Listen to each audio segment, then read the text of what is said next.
Buongiorno e ben ritrovati con una nuova edizione del TG Flash di New Sicilia.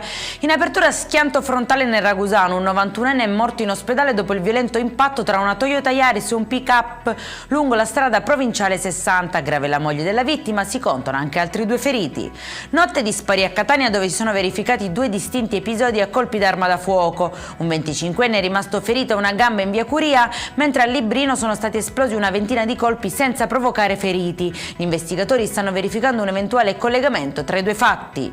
Nuovo blitz antimafia sempre nel capoluogo etneo, eseguite 10 misure cautelari nei confronti di persone indagate per traffico di droghe e armi nell'ambito dell'inchiesta sul clan dei Carcagnusi affiliato a Cosa Nostra Catanese. Il provvedimento rappresenta un nuovo sviluppo dell'operazione che nei giorni scorsi aveva già portato all'arresto di 20 persone.